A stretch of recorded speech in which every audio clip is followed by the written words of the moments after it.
What's cracking, everybody? Welcome back to the channel. New video. Well, today I'm gonna read a comment.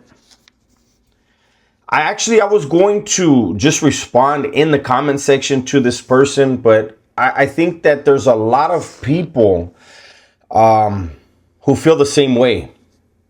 And so for me,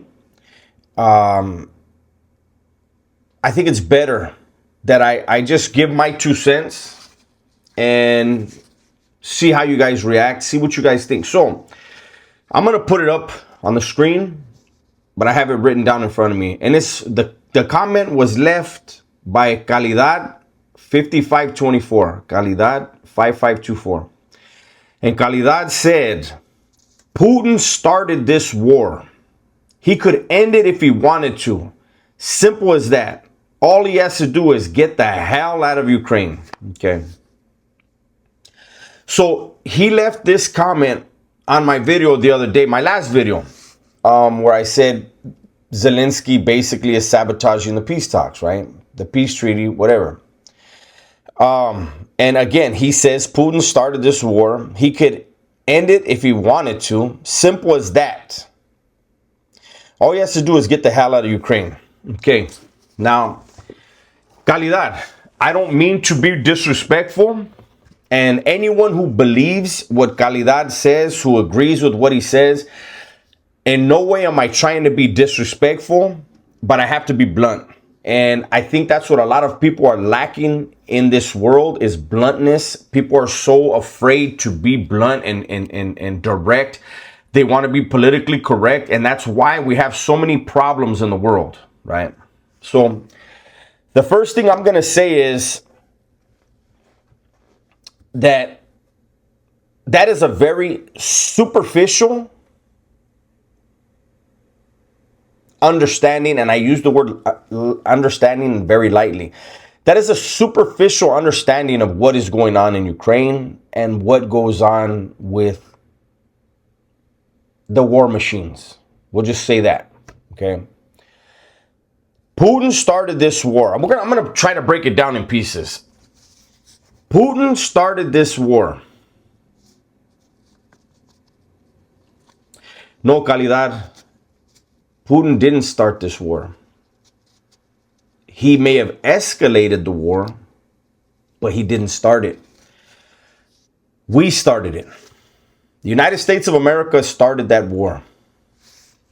The West started that war. And who leads the West? The United States of America. And we have, as men and women, we have to hold ourselves responsible for the things that we do, or else we continue to do them. Now, before I get too deep into that, I want to say something. For those of you new to the channel, those that don't know my background, at a very young age, I made terrible decisions to be involved with gangs, become a gang member.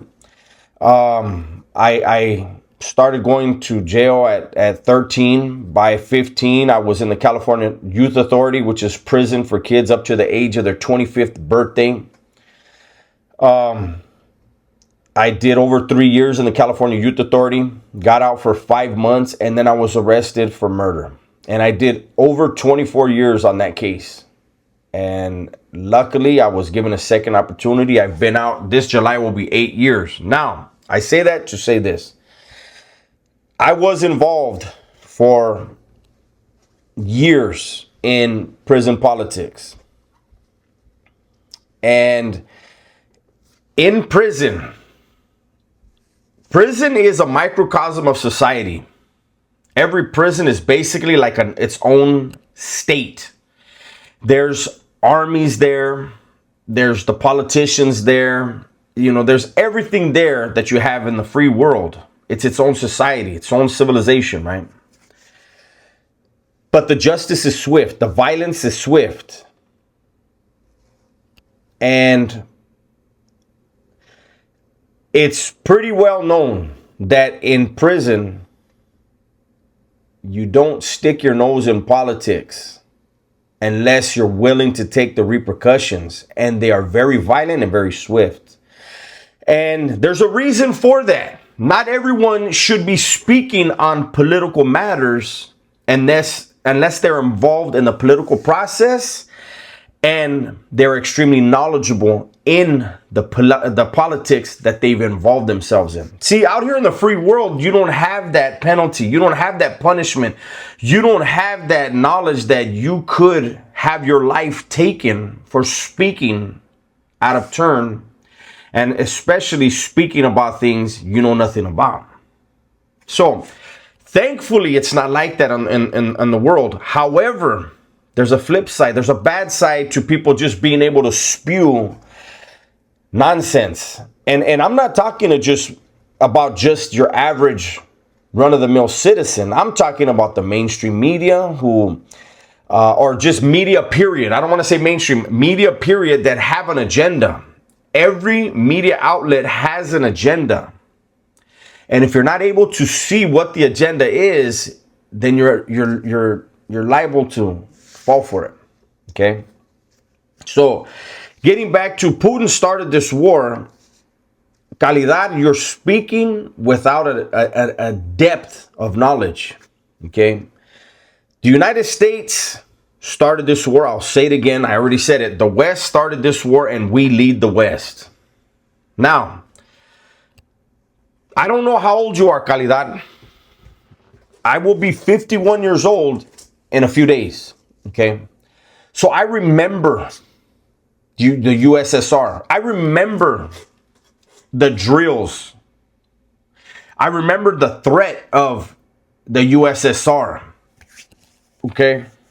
I remember when the USSR collapsed. Russia was the head of the USSR. Okay. There was an agreement between the United States, the leadership of the United States, and the leadership in Russia before the Soviet Union collapsed and Russia pulled all their stuff out of their satellite nations, right? And the agreement was that the United States would not make former Soviet satellite nations members of NATO. I almost said United Nations, of NATO, right? The United States agreed. Yeah, all these nations that were satellites of Russia and part of the Soviet Union, we will not bring them into NATO.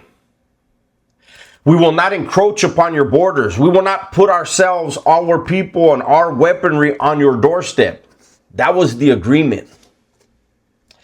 Since the collapse of the Soviet Union, we have reneged on that agreement. The West, specifically the United States of America, have crept closer and closer and closer to Russia's borders. We have allowed former Soviet satellite nations to become members of NATO.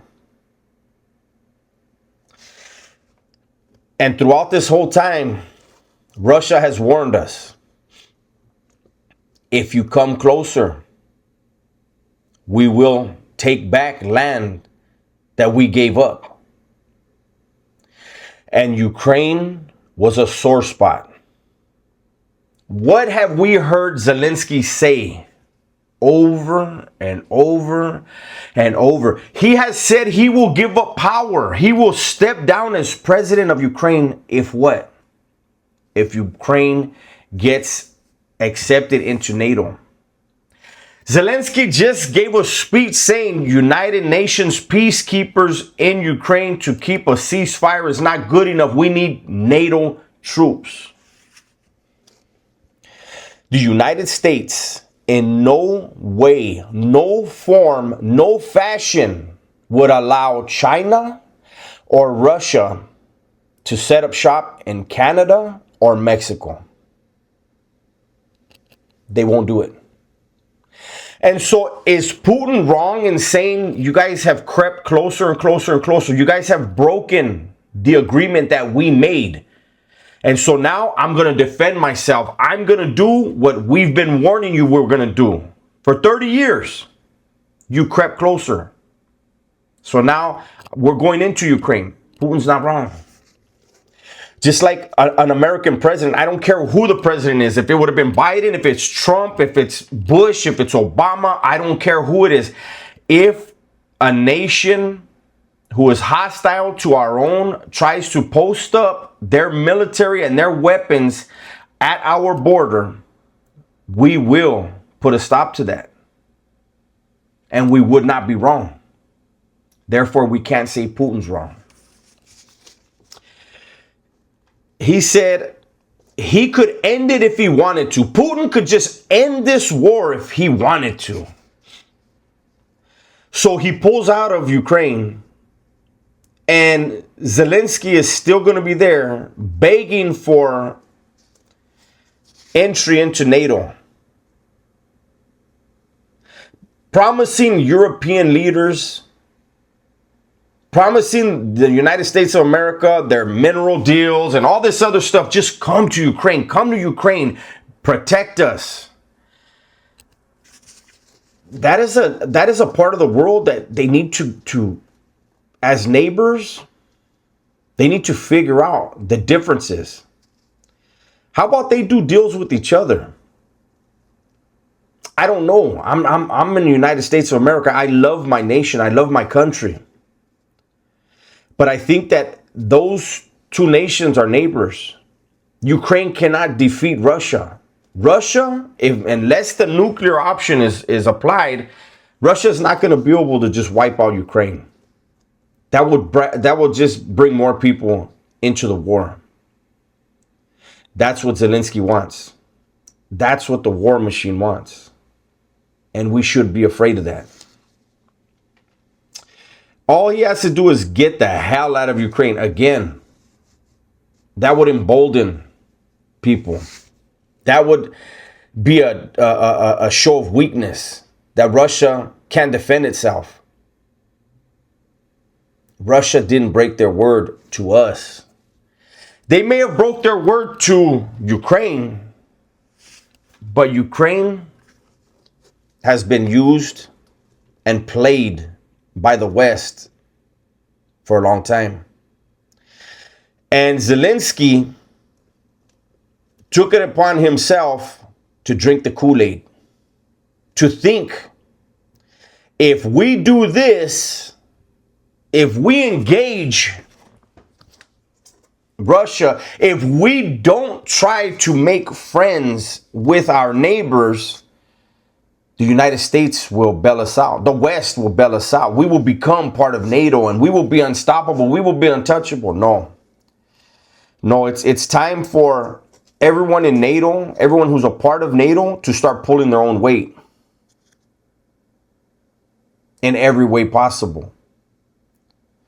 I just spoke on the other day on the Zelensky video about there was a leader in Europe saying that Europe needs to take care of Europe. I agree. I agree 1,000%. I agree wholeheartedly. I don't want to see people dying in war. I don't care where it is. But I know that there are a lot of people that we've never heard their voices, we've never seen their faces, that are pushing for war. They have no allegiance to Ukraine. They have no allegiance to Russia. They have no allegiance to Europe. They have no allegiance to the United States of America. They just see this as a power play. Fund everybody. Get more money. Create more chaos, more anarchy. Depopulate the planet because there's too many people here. There's a lot of things in play. But I just wanted to make sure that I gave my 2 cents and my understanding, hopefully a more in-depth. And I already know, Calidad, you probably don't want to hear anything I have to say. In your mind, it really is that simple. It really is that Putin is a tyrant and that there was nothing behind why he went in and did what he did. And if only the world were that simple. If only it was that childish. The world's problems, if only they were that innocent, that they could be fixed that easy. But the reality is, there's a sinister plot by unknown faces, unknown people, unknown voices.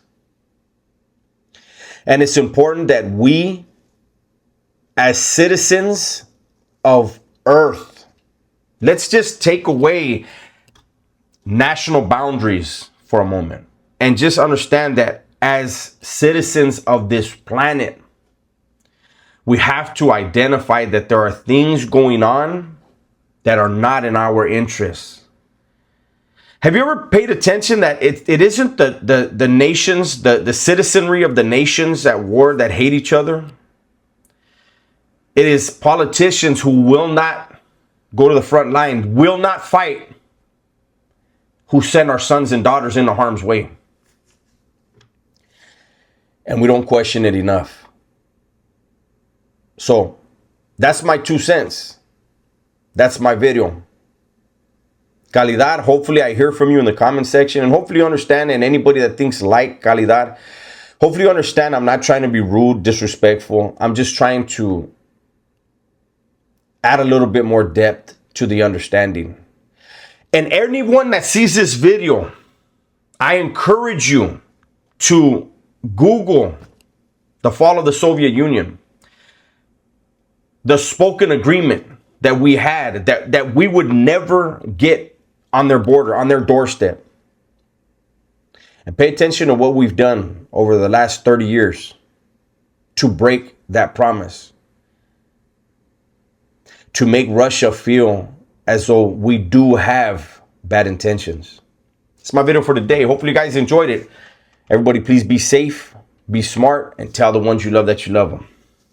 I'm out of here.